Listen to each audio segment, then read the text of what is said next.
So I was talking with my stepfather a couple days ago, and we were talking about social media and platforms and stuff like that, and particularly the youngest demographic. I argued that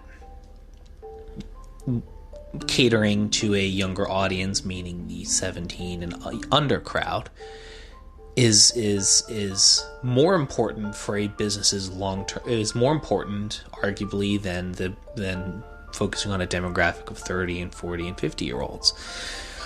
And he said, why? That demographic has no buying power. And I said, this is very, very true. Very true. But when you're running a media business, or at least a business with a media arm like Haggard Innovations, views are how you make your money. It's how you make your money on YouTube. It's how you make your money through podcasts, through advertisement. The most valuable thing in a media business is time. And time just so happens to be one of the things that the 17 and under crowd have an abundance of, that a lot of the people in the 29 and older crowd do not have. Now, the 20-something-year-old crowd is a mixed bag. You have people who are on the younger side who are still basically children, which could be argued like myself. I'm 22. And then you have people who are 27, 28, 29 who have careers and getting started, so it's a mixed bag. But I would argue that disregarding the next generation because they don't have any buying power is moronic. Not because my stepfather is a dumb man, but just because it's when your business is driven by ad revenue and eyeballs or listens, if in the case of the podcast, it's super important. Also, the Patreon model is also very interesting as well, because these demographics want to support creators however they can. So if they have a little job, if they're 14, 15, 16, have a little job, they don't make a whole ton of money, they have a small little bank account, or they have a little Visa card that's prepaid card that they can put money on, they might want to support creators they care about. And when the average donation on Patreon is $1, and most creators make most of their money from single dollar donations on Patreon and other services that have a similar model as Patreon, it makes complete sense to focus on that demographic, because they are by all intents and purposes, the most passionate about the creators they love. Love them or hate them.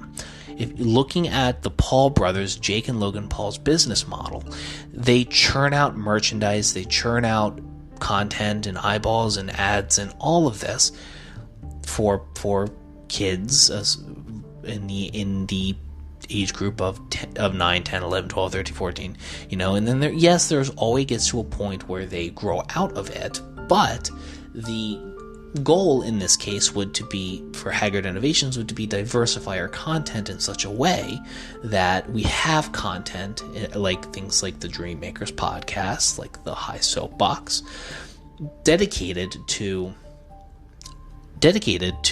an older audience. And while we also have things like Sonic the Hedgehog, watch parties, things of those natures that cater more towards a younger demographic, as well as the Audio Decks podcast, and I'm sitting here talking with my stepfather with all of this, and I mean, the way he runs a nonprofit, his metrics are different. He judges success based on signups. He doesn't judge success based on the amount of times the Instagram is viewed. Those are certainly contributors from a marketing perspective, but they aren't the driving force. But either way, this is all just a long, long way of saying to anybody listening who is running a business who has not started going onto Snapchat and TikTok, let me put it to you succinctly like this. When I started doing YouTube, at the top of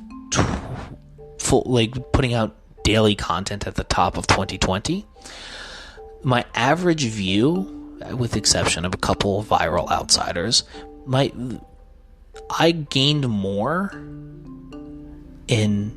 on TikTok in a week in terms of like total views of videos on TikTok in a week was greater than the amount of views I got in 3 to 4 months, minus obviously some viral outsiders on YouTube.